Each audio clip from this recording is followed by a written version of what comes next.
I think we're gonna be ready in just a moment. I just got to finish doing my hair, and okay, let me do that. I did good. How you doing, my friend? You ready?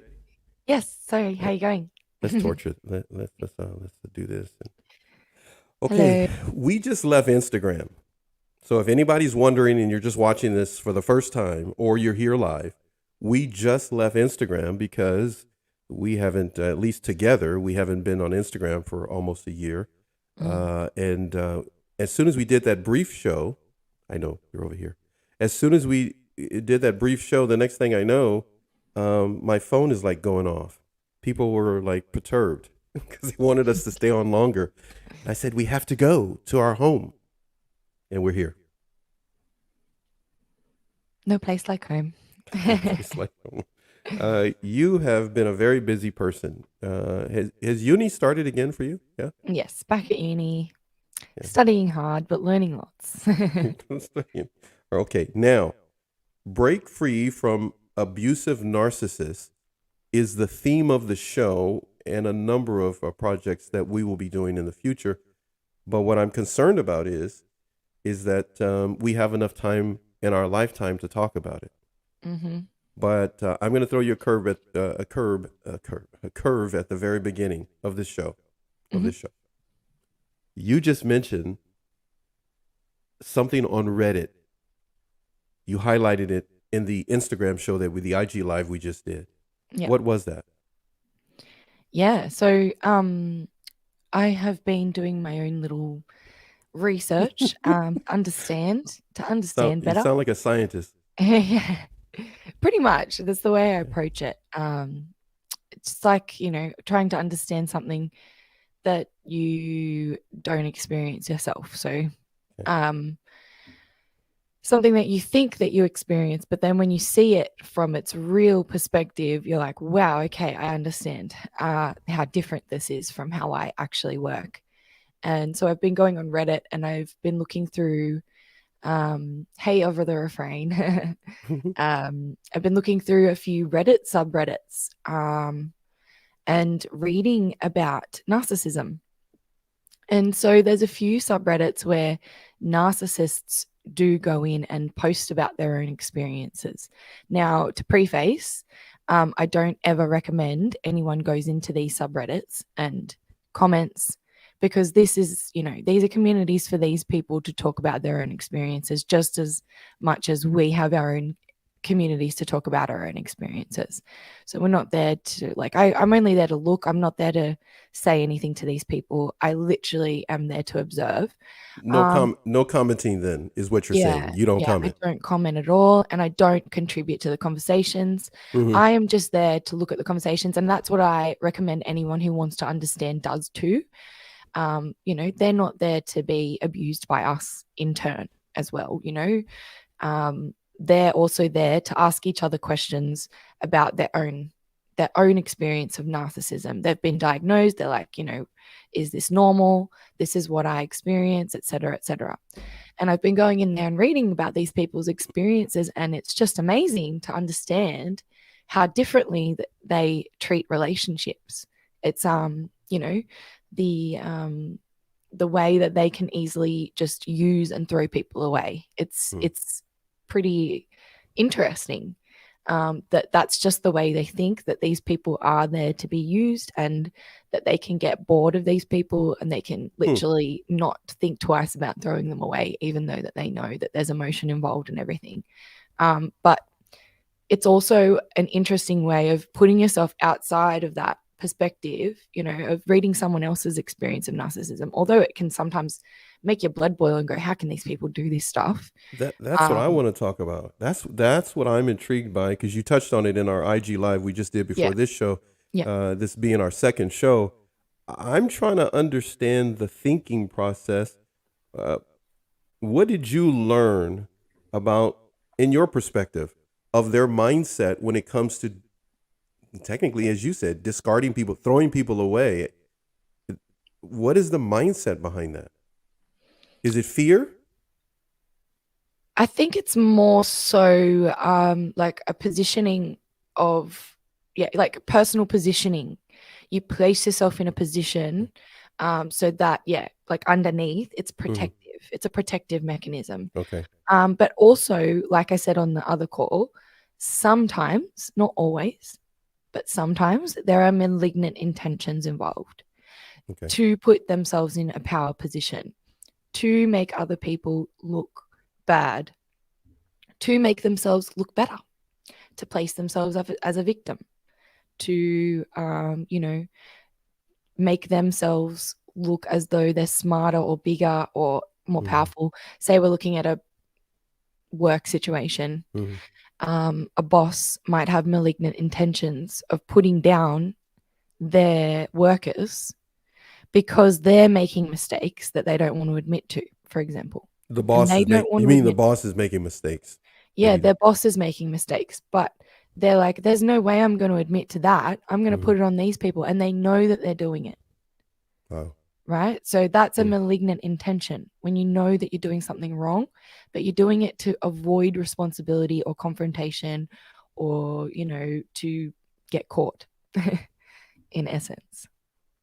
When it comes to that type of, I don't know, I call it manipulation. Correct me if I got it wrong. To Yeah. me, it seems like that's manipulation to the Yeah. point of you're done manipulating that person, so you get rid of them. Well, isn't that similar to what you were going to talk about tonight? The types of manipulation? Yes, no?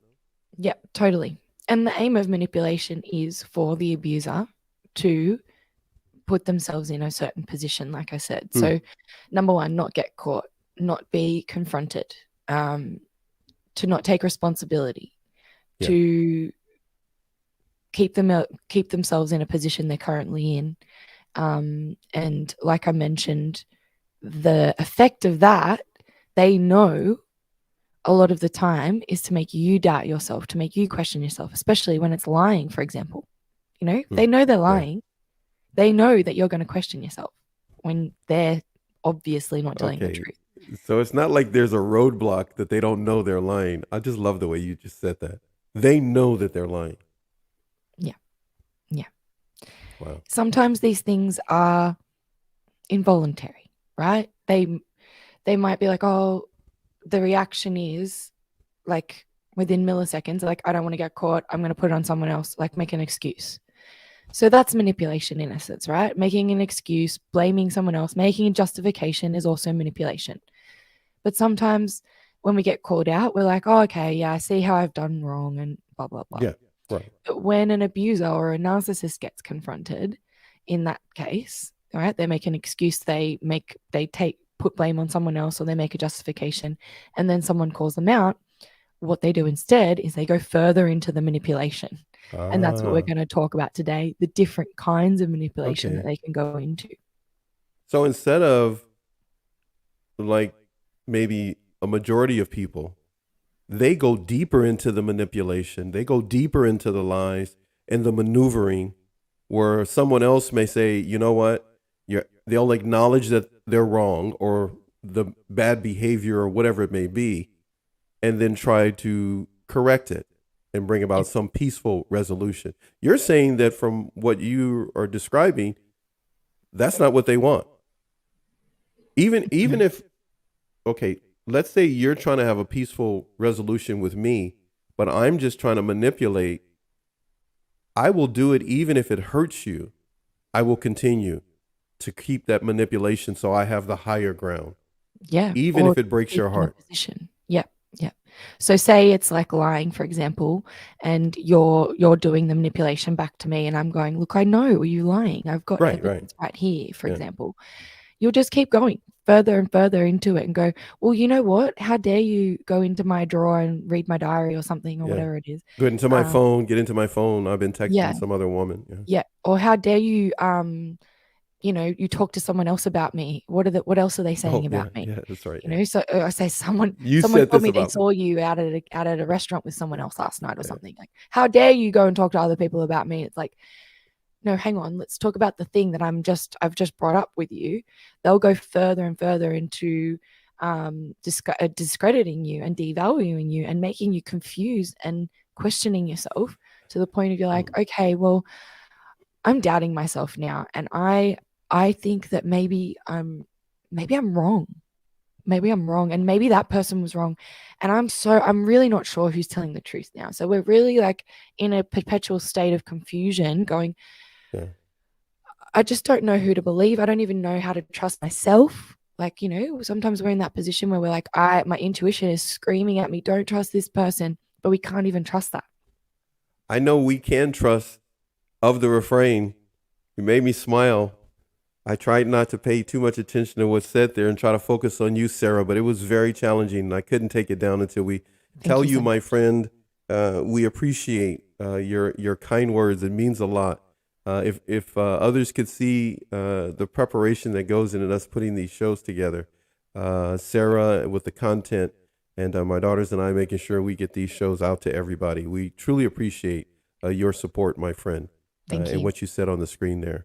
Well, look at that, man. You look fabulous today, Sarah. Thank you. I just had to throw that in there. This is of the refrain says, you look fabulous today, Sarah. I always feel good when you start chatting it up with Paxton.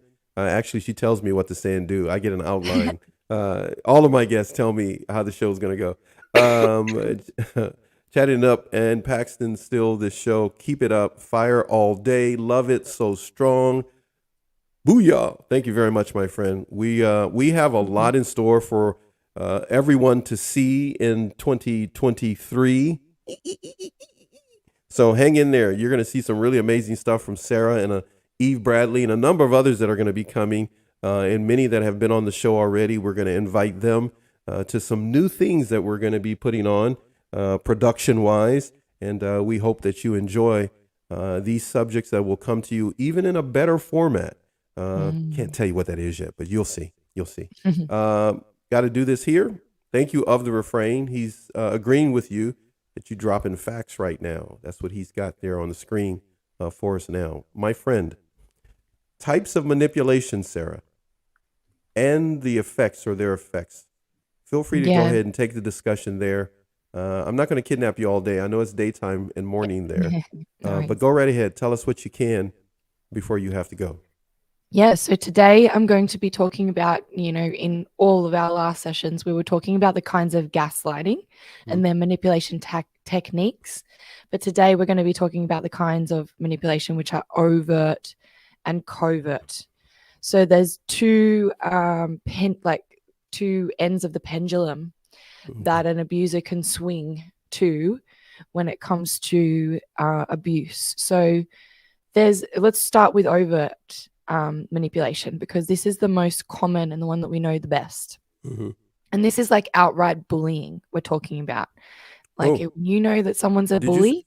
Did you say bullying? Outright bullying is what you said. Okay. Yeah. Never heard it that way. Okay. Yeah. So outright bullying is overt manipulation. So, when someone comes out and says, I'm going to quote Matilda here. I'm smart, you're dumb. I'm big, you're little. I'm right, you're wrong, and there's nothing you can do about it, right? Okay. That's bullying, and that's overt manipulation. That person is saying, I want to hear you say it again. That was really cool. I'm smart, you're dumb. I'm big, you're little. I'm right, you're wrong, and there's nothing you can do about it. Poor little Matilda, and I'm sure we can all relate, who have experienced this kind of manipulation, that when someone is literally saying it to your face like that, how can you deny to them, okay, all right, you usually just go, okay, there's nothing I can do about it. Especially when you're a child. You can't solve it the way you would solve it in the playground, in the sandlot. You can't just headlocks are not a parent-child situation. You usually that's reactive like, okay, abuse. Mom, okay, Dad. Okay. Yeah. Right. And when there's reactive abuse, right? So the child fights back, right? So say Matilda didn't just stand there, and she fought back in whatever way we know that's possible. She had her magic power, but she fought back by yelling or something, that is then where we're reacting to the abuse. Then they can use that against us. More overt manipulation to say that, look at the way you're reacting. You are this, you are that. So overt manipulation is outright saying things to your face, going, you are this, you are that, discrediting you as a person. But then we're talking about, guilting and shaming you, and externalizing the blame, putting you in a position in front of other people especially pointing things out in front of others, especially, that's overt manipulation. So if you're in a position where you can't really defend yourself, so perfect example, the mum, this was one of my perfect examples. Mum would have friends over. We'd all be playing in the lounge room, and the conversation would get to naughty children. And then my mum's voice would raise above others and go, oh, and my daughter, she can't be handled, and she's so naughty, and she's the worst child of all. Things like that. That's overt manipulation, because she knows I can hear it over the wayside, right? I'm listening, but she knows that I know that other people are also listening. So therefore, I'm being manipulated without even being directly spoken to. I know that I have to zip my mouth, be quiet, question myself, feel bad, because she's now called me out in front of others as well.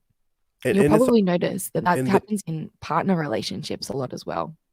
So do they then, that makes the allies, or what they call it, flying monkeys, now they have other people joining in, because they're going to take it that she's the authority, that you're that kind of child or that kind of mate or whatever it may be, or employee. Totally. And like you're saying, you got to zip it at that point, because if you say anything, it looks like, see what I told you? See how disrespectful they are? Exactly right. And I've seen it with partners as well. I've seen it with people in relationships. They go, oh, he's useless. He never does the dishes or whatever. And if they go, oh, I do the dishes sometimes. Like, oh, you're just saying that because blah, blah, blah. And it's like, that's overt manipulation. You're doing it in front of people, and you're also trying to discredit and devalue that person. So they start feeling bad and questioning themselves, but they can't defend themselves up. It's manipulative, but it's in your face. It's right there. You got something on the screen you see there. Yeah. Of the refrain has something in this for area for posterity, I think this is the very area we might lose so many in our community. Yes, we search, we learn. This place has global reach. Thank God, for real. Yes, totally. Because you lose that mini community that you have, your mini environment, they have turned against you.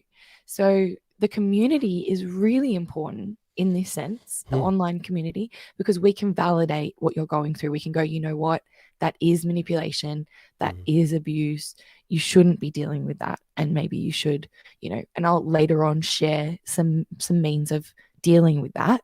But there are other ways that you can be overtly manipulated, such as someone passing jokes off, but they're actually really harmful. Like they go, oh, I was just joking, but they weren't joking. They were actually saying it to hurt you, and they know that it's a stab. A lot of the time, people like to say jokes, but they have some sort of meaning to them. So then we've got arrogance, we've got ignorance, we've got blatant intimidation. So say you're in a work environment and the person, like they might ridicule you for the way you do something. They might say, why do you do it like that? When you're literally just doing it your own way. And then they go, you shouldn't do it that way. You should do it this way. And you're seriously so silly for doing it that way. Oh, what's wrong with you? Then they have to put you down because you're doing it your way. Exactly. But at the same time, we want you to feel free to be yourself, but you should do it this way. Yeah. So overt manipulation. Yeah. They'll switch when they're overt between the charm. They're like, totally, just exactly like what you said. I totally want you to feel like you can do things the way you want to do them. But then as soon as you go and do them your way, they're like, what are you doing? What are you doing? I don't, that there's something wrong with the way you do things. You should do it this way, that way. And then they'll, again, point you out to maybe other colleagues and go, look at what this person's doing. I can't believe they're doing it that way. We all do it this way. When some people might agree that, that's the way I do it too, I had a boss even call me out for putting a return address on the back of an envelope instead of on the front. And I was starting to go, he started to go, you don't even know how to do an envelope, blah, blah, blah. And I'd start to question myself and go, maybe there's something wrong with me. And I'd ask people, where do you put the return address on an envelope? And they're like, on the back. And I'm like, yeah, I put it on the back too, but he puts it on the front. So it's wrong. So over time, these things can start to Wow. literally like break you down to the point where, that's okay if they say it once, but if they're doing these things all the time and you're questioning yourself all the time and you're starting to notice you're questioning other people as well, you're going, do you do it this way or do you do it that way? You're probably being manipulated, and overtly they're calling you out in a way that you're like, do we need to? Like, it's a way to have control over you, but it's like, I don't find this necessary, such as calling you out for doing something that's slightly different to someone else. So a person is affected by that because now they're not as productive then, because now they're wasting time second, third, fourth guessing themselves. Oh yeah. And the people that knew them maybe before, maybe those that didn't know them are going like, what is wrong with this person now? Exactly. Maybe they don't even put together that they're being overtly, as it were, manipulated and gaslit.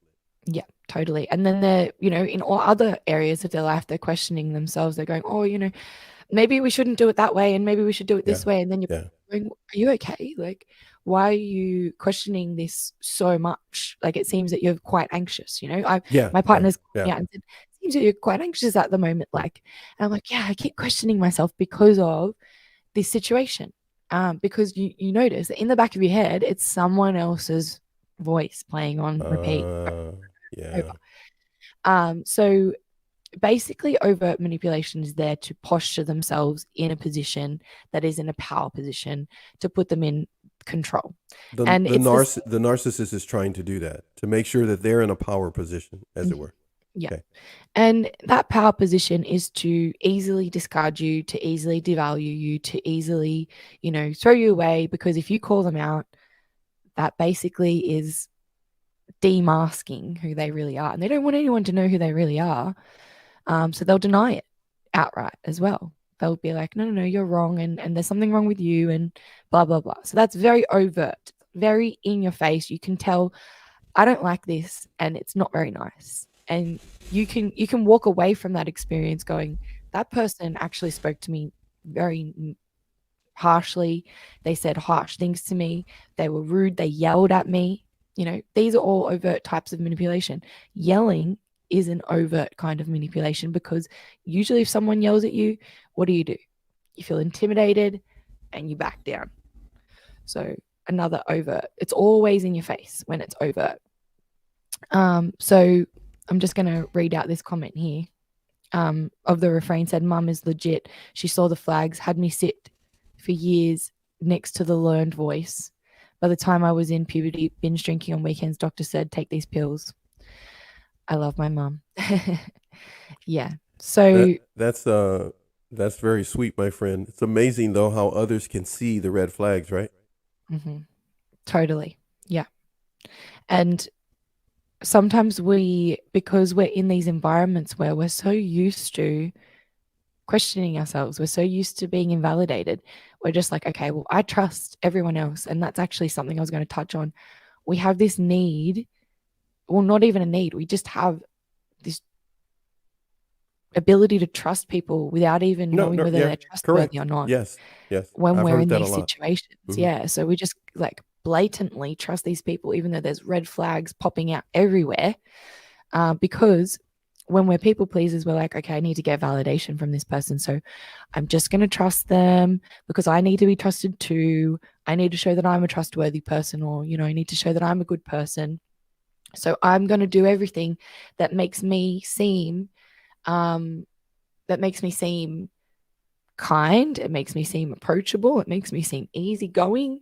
And what does that mean to a manipulator, to an abuser? They like, well, approachable, easy, vulnerable. Yeah, right. Yeah, right. I can easily put this person in their place and I can take control. Yeah.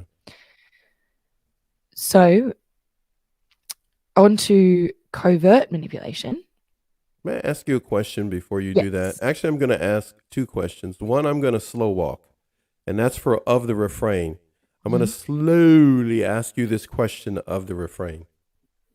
I'm going to put this back up on the screen. You mentioned that your mom is legit. She saw the red flags. What were some of the red flags that you experienced that were part of the manipulation. Feel free to share that in the chat with us if you feel comfortable enough to do that, my friend. What were some of the red flags that could be a warning to others that may see this later or that may see this in another part of the world? Just food for thought. I just wanted to ask you that if you feel comfortable and safe to do so. Sarah, I was going to ask in regards to the overt part before you do the covert. The overt, does that work on everybody, or are some people more stronger to fight back on it, or the individual who does the overt, are they really looking for somebody extremely per se with no or weak boundaries?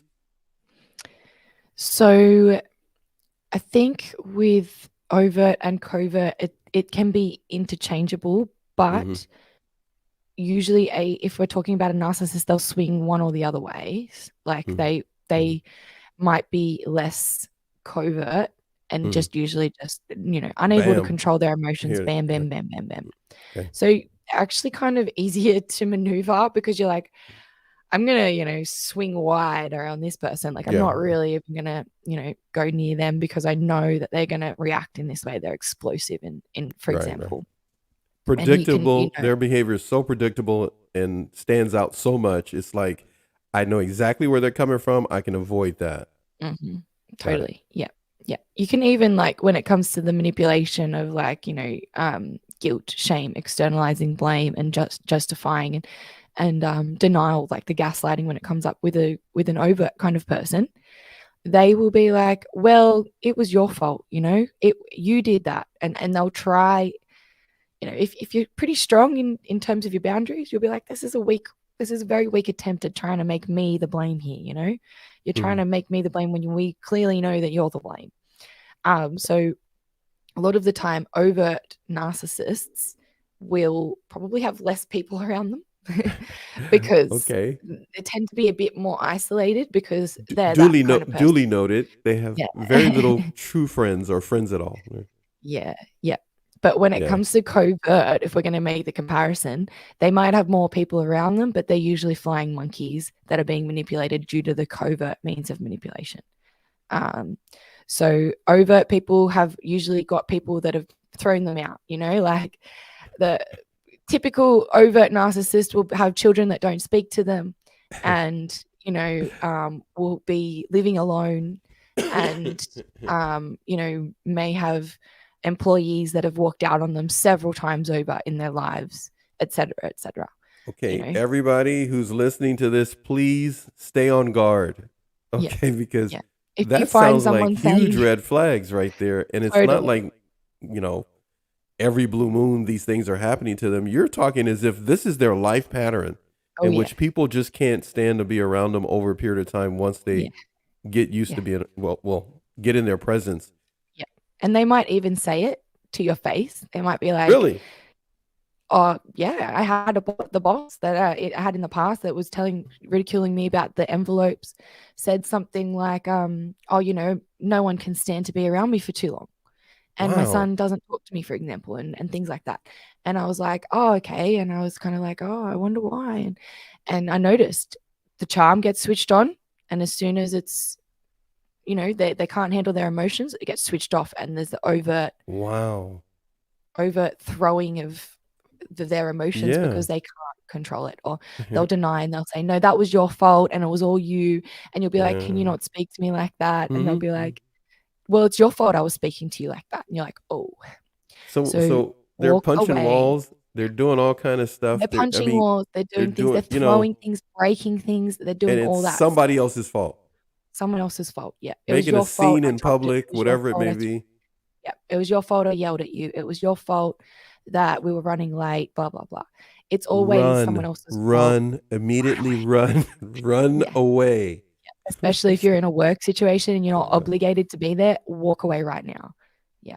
Wow. That's just great. Okay, I know you're going to get to the covert, but I knew we had a little bit more time here. I wanted to ask you that question. Covert. Now, you just told us that, so we're looking for somebody the opposite of that. They're a little bit more sneaky then. Sneaky. These people are scary. Okay. Oh, wait. What you just described was pretty bad. I couldn't imagine living with Is this- somebody that was acting like that all the Yeah, time. But that but would in a like, way, it's kind of easy because you're like, you know what? I'm well, not it's dealing with right this. I'm there. walking It's out. right out in Yeah, front of you. exactly. You're like, I'm done, you know, bye. It's like, come out But here. when it comes to covert, I'm actually terrified, right? Okay. It is terrifying. You're going to be walking on eggshells. You're going to be like, I don't know when they're going to be okay. And when it comes to covert manipulation, we're talking, they give you a glance and you're like, I'm dead. They'll give you a stare and you're like, I'm in trouble.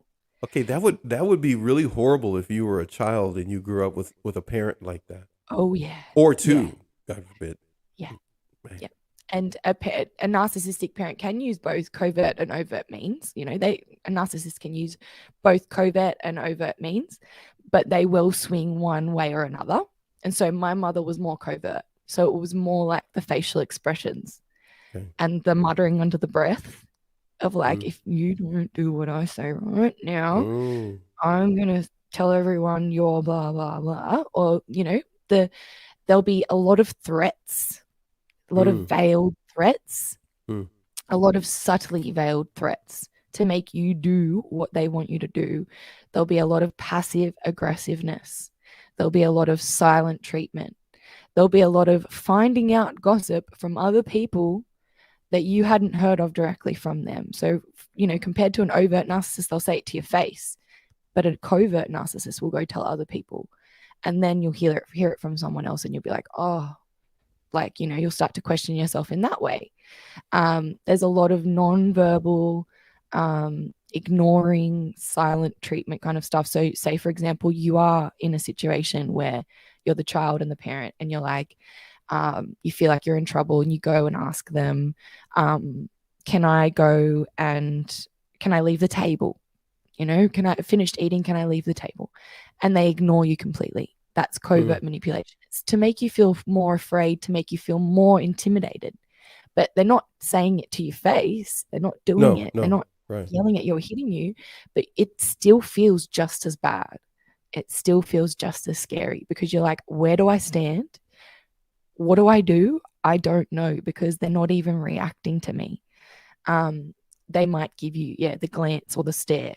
You know, any child of a narcissist will know what that stare is like.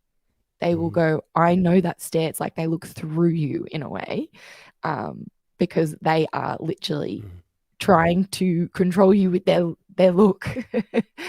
All I can think of is run right now. I literally, that's totally. all that's going through my little peanut head is run. That's all I can. Yeah. That is scary. Look Look at, well, run. This, go ahead. like the refrain is saying here, are you kidding me? Horror show, the real horror movie type stuff.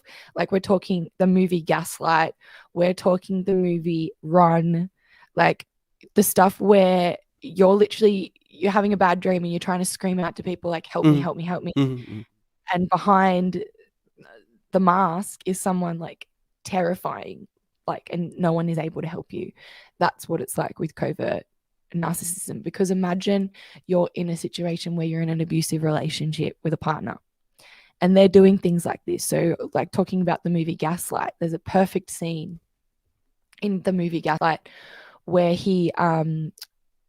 they're at a show. It's like a piano show or something like that. The man's playing music. And I think beforehand, he couldn't find his pocket watch or something like that. And he had accused his wife of taking it. Yeah. Right. And so he had put it in her bag. Yeah. And so in the show, they're surrounded by people. He says, look in your bag to see if it's there. And she looks in her bag and she sees that it's there and she loses control of her emotions. She starts crying. She starts blubbering and goes, oh, goodness me, she cannot control her emotions. So what does he do? He lifts her up. She's yelling and crying. He lifts her up and he looks around and he goes, oh, I'm so sorry. And he's apologizing. He's saying, oh, she's not well. And people are like, oh, can I help you? Yeah.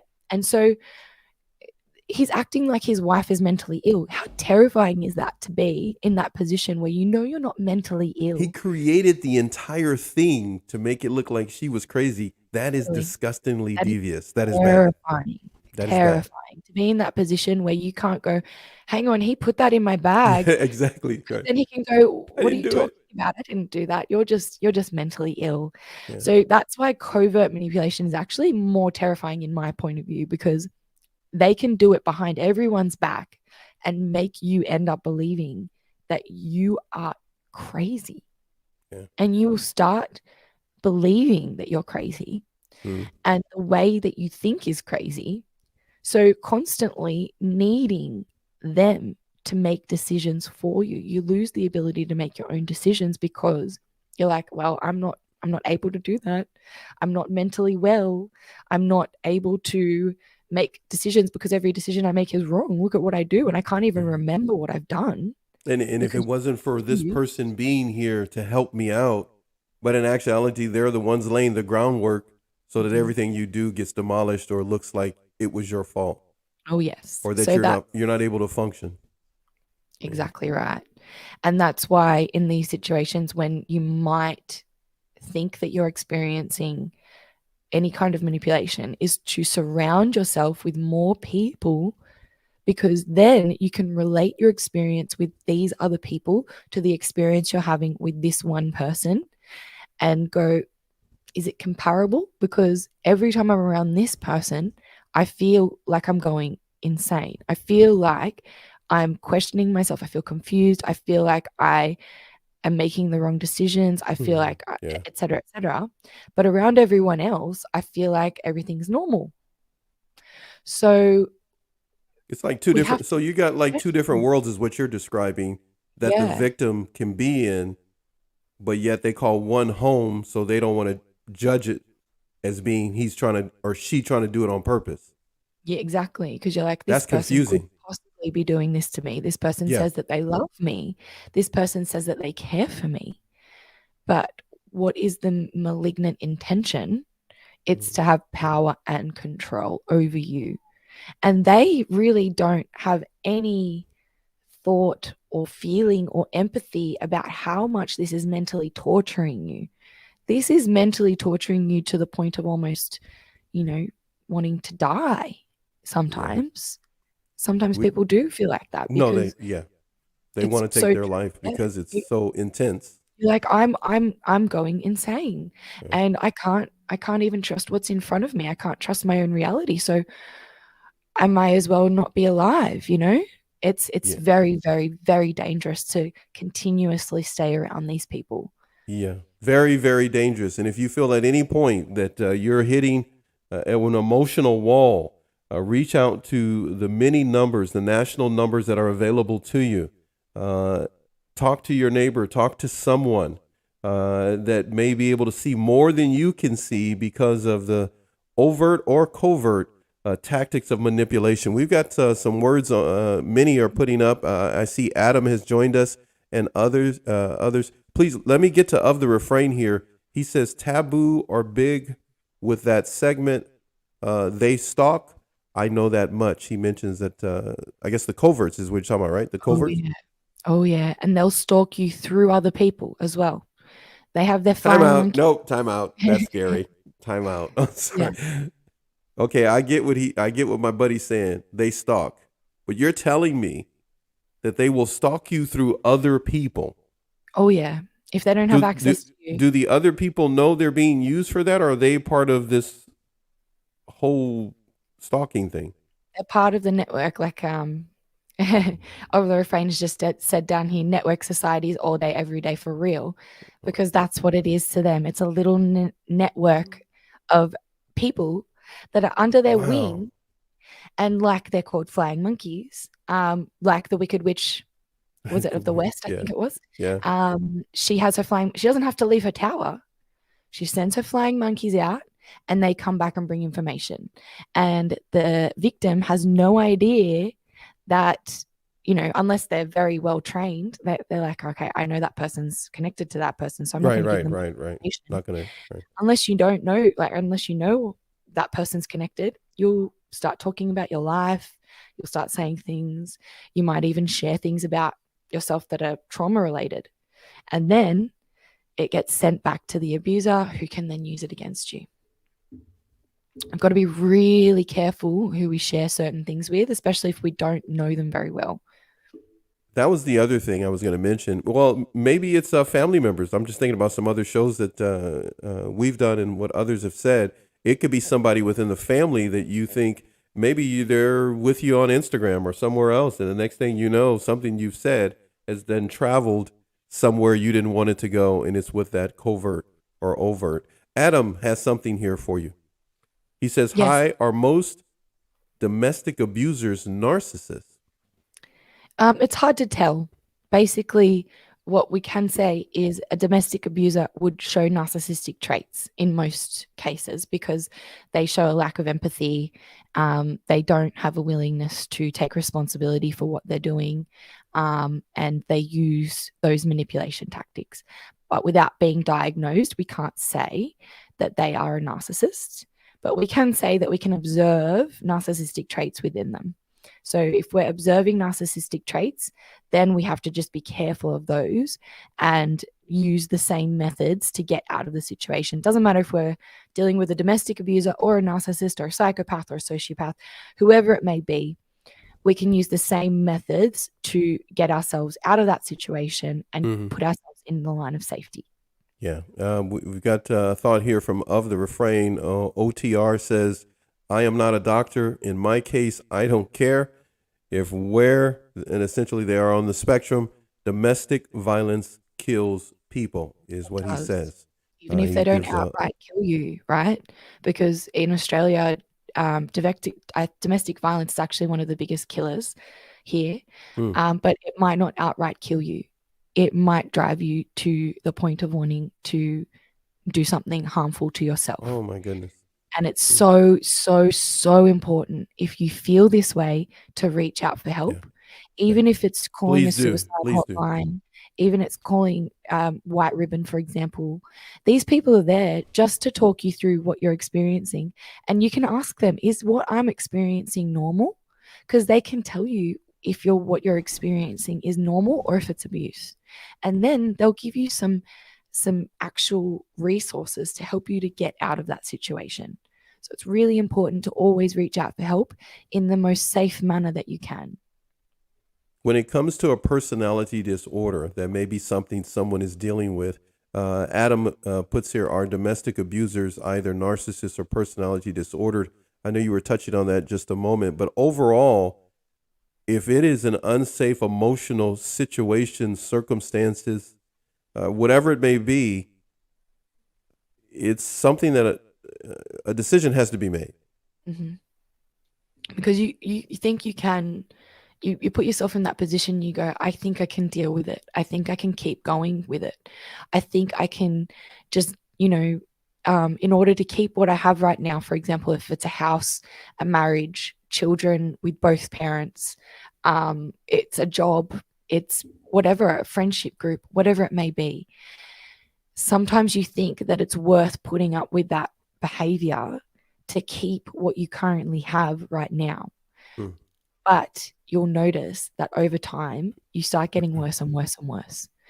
And so I will touch on the things that come from being manipulated over time, if that's the right moment for that. Over time, you can develop things like complex PTSD, anxiety, depression, and we've already touched on the suicidal thoughts. But the minor things that you'll experience before those, right? These are the massive effects that you're going to experience over time. The minor things that you're going to notice straight up are being confused, questioning yourself. You'll stop being able to make your own decisions around this person, and you'll start questioning every decision you make. You'll have a lot of anxiety, and you'll be hyper-vigilant in every relationship that you have. You'll start to become passive in all of your relationships. You'll have a lot of shame and guilt, especially around little humiliations. You might be embarrassed by a small mistake you made, but you'll have huge shame and guilt about it because you have no way of regulating your own emotions because you've been broken down. You'll be walking on eggshells around this person and other people as well. So you start to engage in people-pleasing behavior because of that. And you'll start to lose relationships, right? Because these people around you are either they're noticing that you're being isolated by this person. So the abuser's purposely isolating you, or your relationships start to break down because you're not able to trust these people.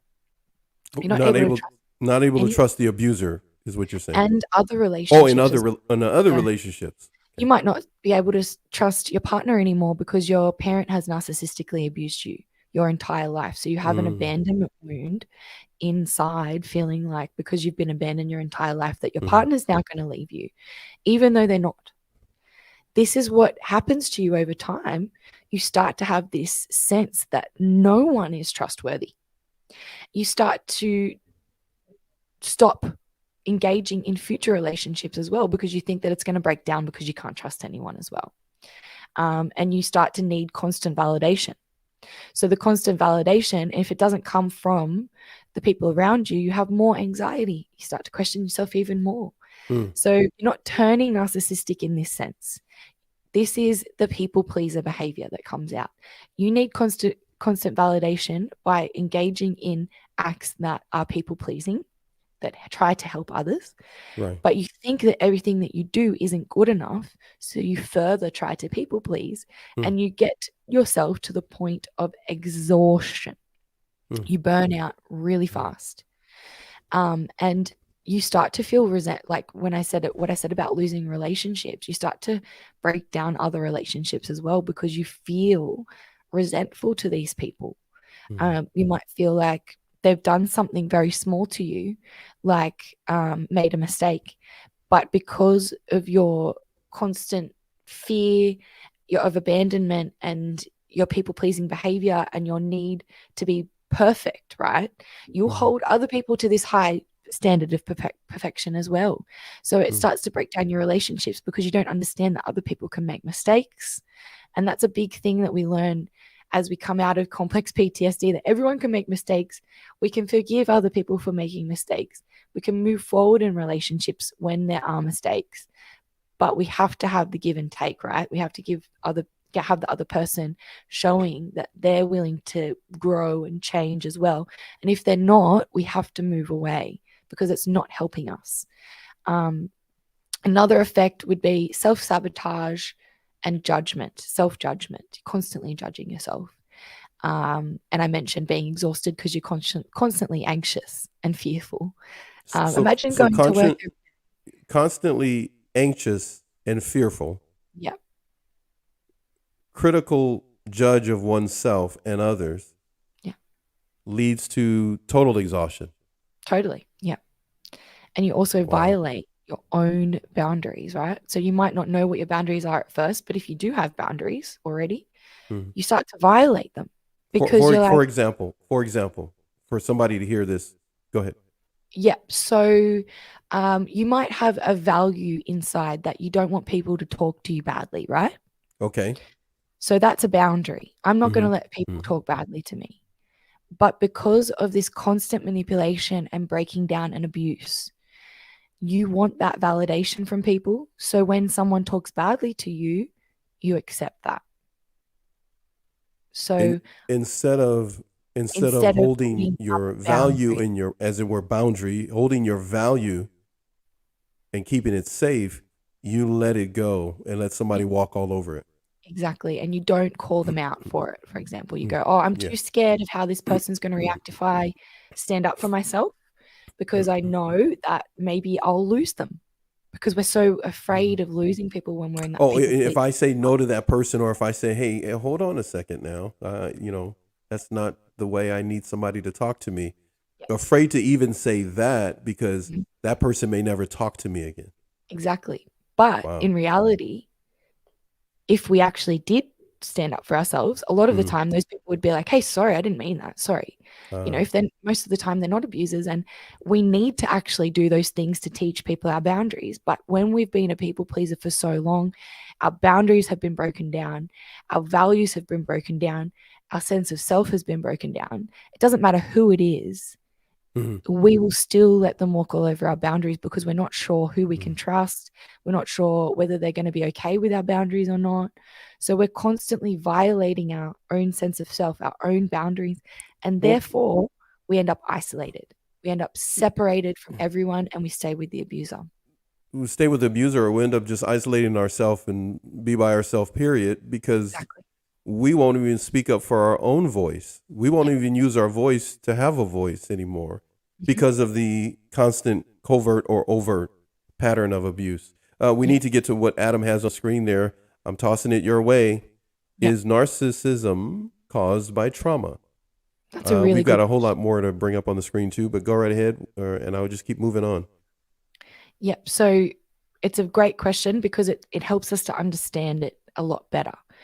So if you want to understand people pleasing and narcissism, they both come from trauma, and they come from the same kind of trauma. That's neglect, invalidation, and abuse, right? So someone who has been in an abusive situation growing up, or in whatever situation they may be in, we will react by protecting ourselves in one of two ways.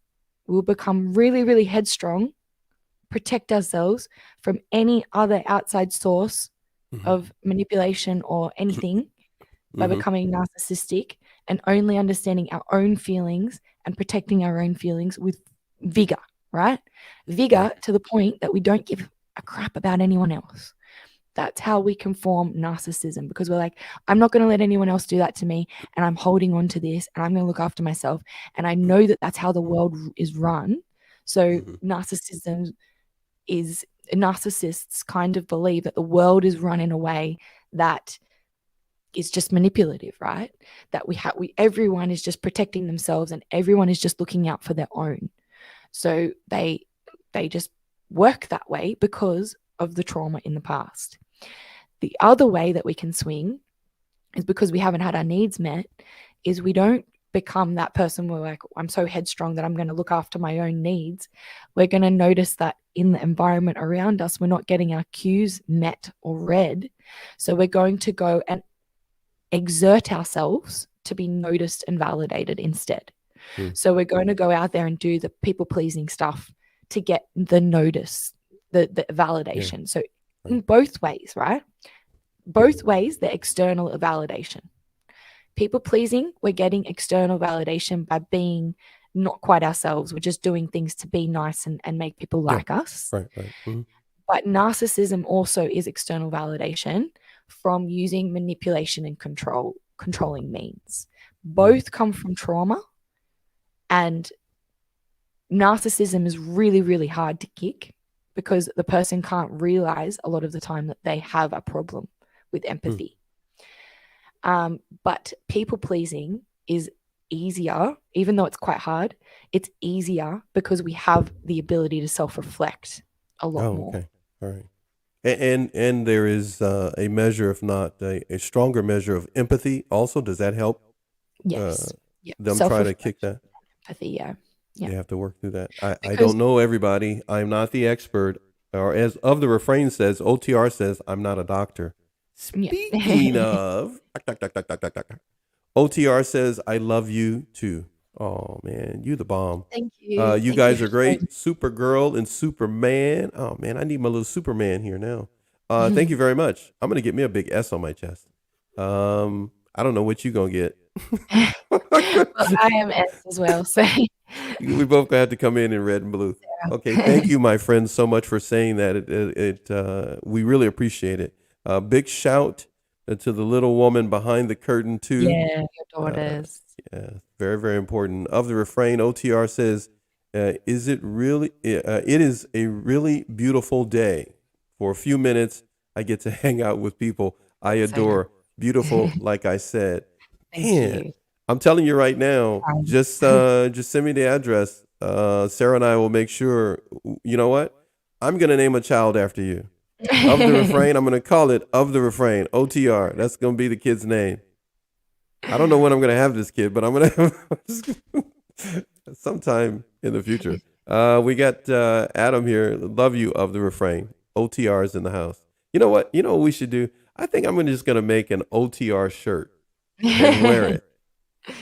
I'm should wear it. just gonna wear it. Yeah. Hashtag OTR. And a lot of people are not gonna know what it is, but he will know what it is. And when we Yeah. wear it on the show, people will know. OTR owns Narc Abuse TV. So him and Dr. Marty Hill. What do we? Oh, I'm sorry, I passed that up there. Narcissists can Yeah. cause abandonment issues and Totally. BPD Yeah. in their victims. Yeah. Let's see what else he's got They here. experience that kind of BPD is trauma. similar to CPTSD. I guess Yes. that's a question for you. I'm not sure. I'm not very, I'm not an expert on BPD. They have similarities. They definitely do. Yeah. And complex PTSD can show up in, even if you don't have a personality disorder or any kind of mental health issue as well. I think OTR is looking forward to us wearing shirts one day. Hopefully, we made you laugh with that. But he has this for you. Feel free to read that one. More research as the institutional arena is needed desperately. The DSM-5 has ethical issues before it. Recent changes seem more limiting to criteria for diagnosis. Yeah. I feel like the DSM-5, I know that a lot of the stuff that is said, like it is diagnostic criteria in the DSM-5. It can be limiting sometimes to people, but it also can help us to label, if someone is actually narcissistic or if they're just showing narcissistic traits. Because there's a certain period of time that in the DSM-5 that someone needs to be showing certain criteria for a diagnosis.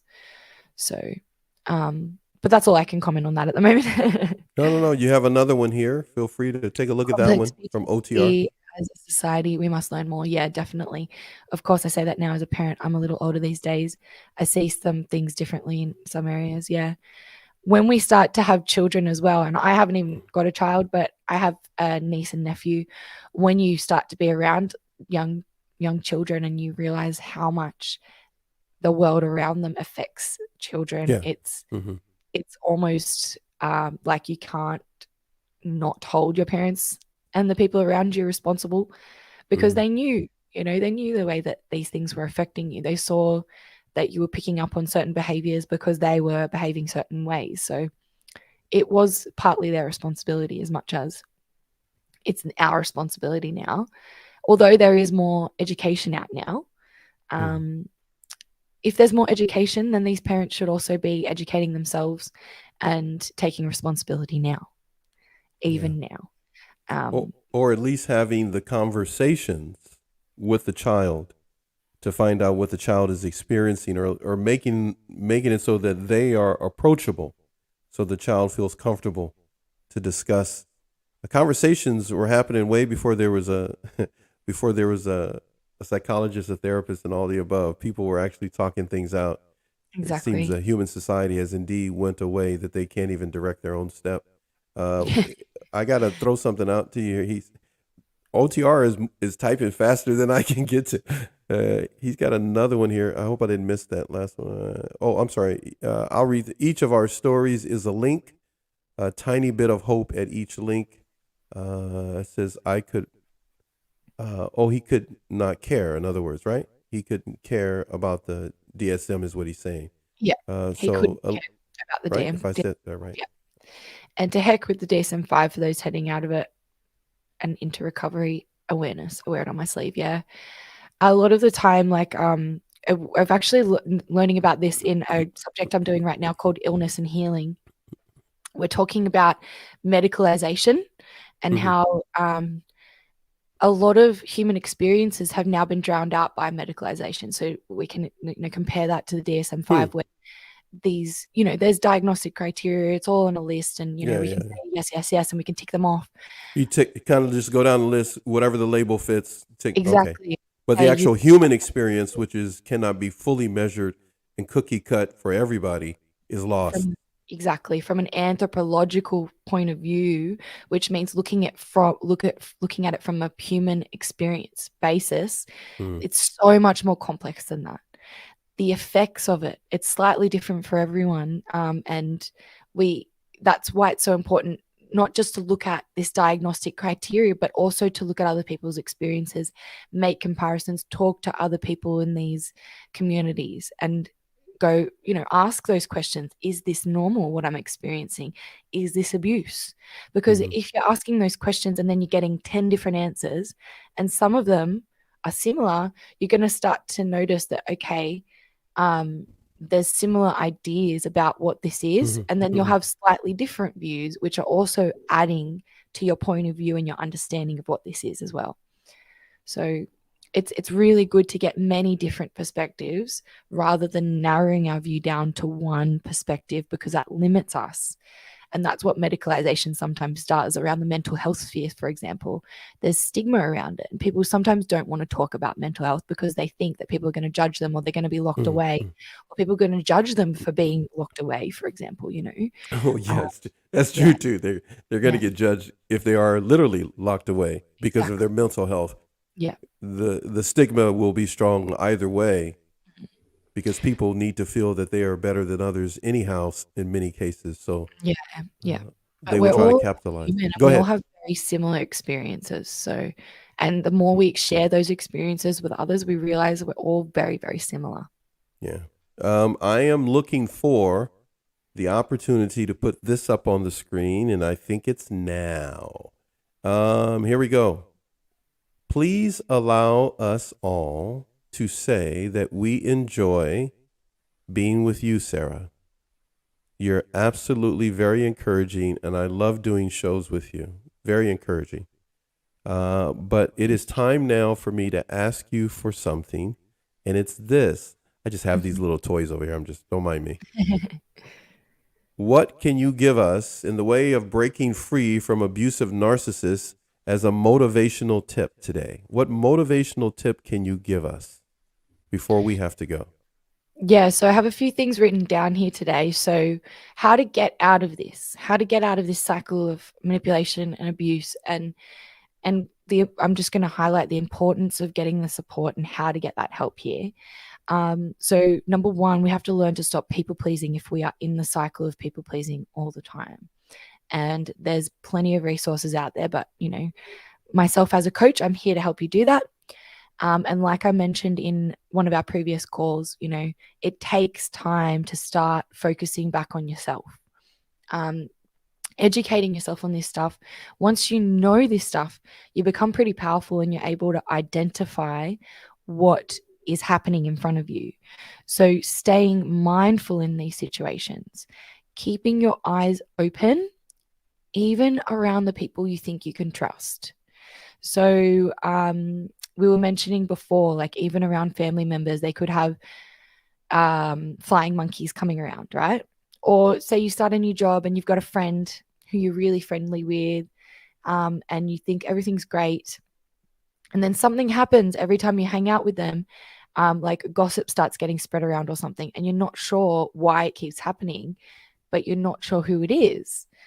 So just be wary of who you're telling things to and what you're telling to these people, and then stay wary of like who is spreading the information and who is using it to manipulate you, because it might not be who you think it is. You might, a narcissist and an abuser can easily point out other people around you as being the problem when they could indeed be the problem themselves. So use your own intuition to figure out who the real problem is when it comes to these problem situations. Don't trust who people are saying are the problems. Look after yourself and don't underestimate self-care. And I like to say major self-care, but what we really mean is doing major, minor self-care, if that makes sense. So I want you to do it all the time, but do it in little bursts. So do little things for yourself that are going to keep you going. Don't get yourself to the point of exhaustion. Give yourself that little extra bit of rest. Stop and eat. Stop and, do your morning routines and things like that. Stop and write down your goals. Make sure that you're actually looking after yourself in these ways, because these are ways to help you to get out of that mentality of someone else controlling you. Hold your boundaries strong, especially with people who don't like them. And if all else fails, the best decision in the end is to move away and distance yourself from people who are manipulating you, who you think that might be manipulating you. And even though sometimes these people are completely enmeshed in your life, right? Say, for example, it's your parent who's the narcissist, and you work with your parent, and you live with your parent, and all of your friends from work are friends with your parent too. So you've got this whole enmeshed environment with this person. You're going to have to slowly start to make distance and be wary of the new connections you make until you have this sense of your own self-identity and your own life. And I know that it's hard, that you feel like you've built a life around this person. I know that it's hard that you feel like you've built a life around this whole situation and identity that you've created with this person in your life. And you feel like if you break away from them, you're going to lose a part of yourself in a way. But what you do end up gaining is a lot more of who you really are, a lot of strength, dealing with the adversity that comes with going away from that person as well. But know that there's help. So get help. Reach out to a coach like myself or a therapist. Reach out to communities online and talk to other people about what is happening, because the isolation is what's going to get you in the end. If you're not listening to the red flags, if you're not listening to your intuition, if you're not going with what feels right, if you're not making your own decisions, what gets you in the end is the isolation, because you feel like you have no one there and you're stuck in this mentality that you cannot change. So get help, get support, surround yourself with people. And if you can't surround yourself with people right now, come to me, because that's part of the coaching process that I do, which is later on down the line, we look at your environment and we start to shift that to be in alignment with the life that you want, because environment is a huge, huge player in the life that you have right now. So I think that's all I can give you right now. I think that was a lot. I think that was superb. Absolutely superb. Low budget show, high caliber guest. Didn't I tell you? She's right there. Look, she's right over there. Watch that. Look at that. Ding, ding, Thank you for coming, everyone.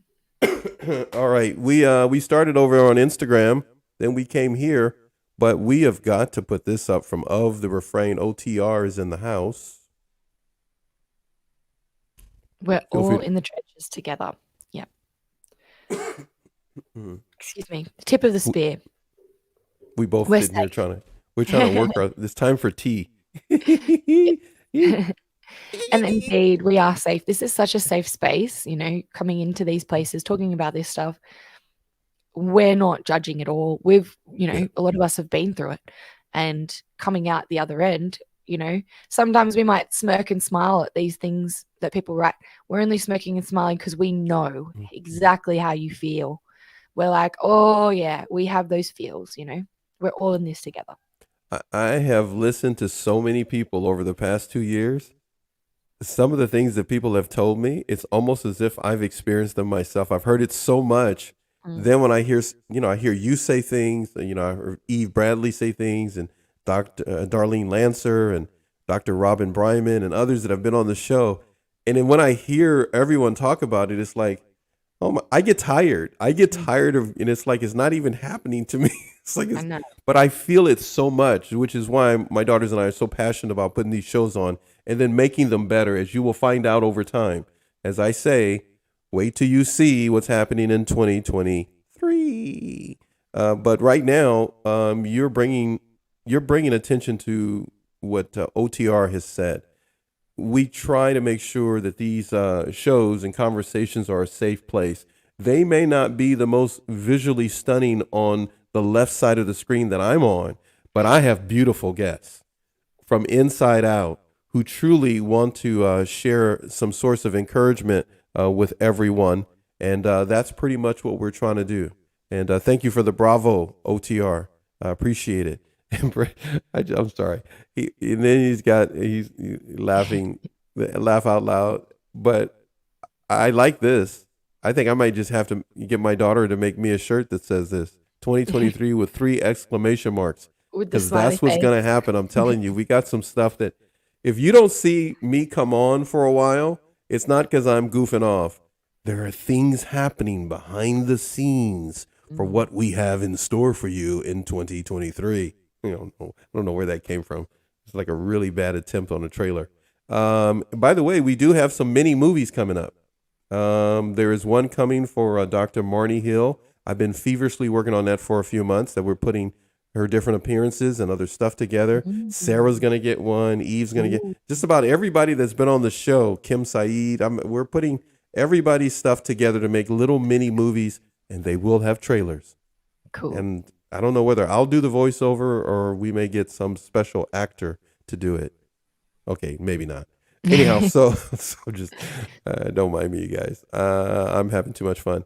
What did that say again? I'm sorry, put it up. That's right. Nothing but a stellar lineup of friends. Oh man, I like that. I like that. I like that saying. Nothing but a stellar lineup of friends. You're absolutely correct. I appreciate you saying that, my friend, because the people that you see here give of their time and energy, but more importantly, they really want to help others. If you need to reach out, you're watching this. We are in Africa, Indonesia, so many places around the world have been watching our shows. If you need some assistance or someone to talk to, feel free, feel safe to reach out to them, and they will help you. Sarah, I think I took most of your morning. It's okay. What do we got now? Is it 12 Pleasure. o'clock over there yet? I don't know. Where are we here? As this is the end of this conversation, I might just plug my offer. I do have one-on-one coaching for anyone who's been watching and is interested. I don't actually offer group coaching or small programs because this is intense work, and I feel like I don't like spreading myself too thin with groups and not being able to give the person the right experience that's tailored to them. So I only offer one-on-one coaching, and it's always open. So please reach out to me. I always offer a free one-on-one call. What we do on that call is we map out where you are in your life right now. We look at the biggest challenge that you're currently experiencing, how we can find a solution to that challenge, and a goal plan to go forward. Now that's, no obligation to sign up, but that's my only intention, to get you on the track to moving forward. But then from there on, there's an entire process that we move through that helps people to get to where they want to be. And I have a bunch of amazing testimonials up on my website. So please jump over to my bio link on Instagram and read those. Thanks. That was beautiful. Absolutely. Thanks, everyone. I could not have said it any better. My wedge. I'm sorry. Thank you. Have you ever seen the movie Princess Bride? No, that's actually one I've never seen. My friend told me I should watch it. Have you seen the movie The Princess Bride? Have you seen the movie? Go check it out. Maybe this will be the weekend that you'll watch that. And if you watch that movie, okay, let me know you saw that movie at some point. I don't know, on Instagram or whatever. Find some way to send me something, send an email, whatever you like to do. And tell me if that made your weekend with laughter. Ooh, with laughter. okay. You will enjoy yourself. Make sure you have a lot of popcorn, some chocolate, or whatever you think you need, All right. I'm excited. Whatever you think you need. But you're going to laugh, and you eventually will cry, because it's really funny and romantic and a whole bunch of other stuff. One of the best movies for guys to watch with anyone, including his kids. I know, because we're probably going to watch that in a little bit. Anyhow, so great movie. Oh, wait, you got something here before we go. Of the refrain, of course, keeping it real with some laugh out louds, and solid gold. I just know it. Oh, it's going to be good, man. I'm telling you, what we've been working on, ooh, it's going to be, you're going to love it. Yeah. Often imitated, but never duplicated. Narc Abuse TV Network. I'm sorry, I had to say that. That was kind of cheesy, corny. Cheesy, corny. That was so crazy. Oh, wait, he saw the movie. Movie's a bomb. Oh, man. He's Halo in it now. All right. Thanks I want you to stay on Earth now. Stay down here with us. All right. So, all right. So I don't know where that came from. Okay, now I have stalled enough because I was doing something and letting something load, and now it just loaded. So hopefully everything will go well. 59 seconds of your life is what I'm going to ask you to take time and watch this video as we conclude the show. So here we go. This is my rundown before we leave. You have been watching Narcabuse TV Network live, NATV Live. We thank you so much for being here and for buckling up and enjoying the ride with Sarah De Silva, the one-of-a-kind lady herself, SDS. I don't know what that means. I just want to say that. Gaslighting 101. There has been 6 episodes. This is episode number 6. Episode number 6. Episode number 6. I get to goof off because it's free TV. And we thank you for watching. Wait, we got another comment here. I got to throw it in here. Here we go. There you go. Okay, bye, YouTube.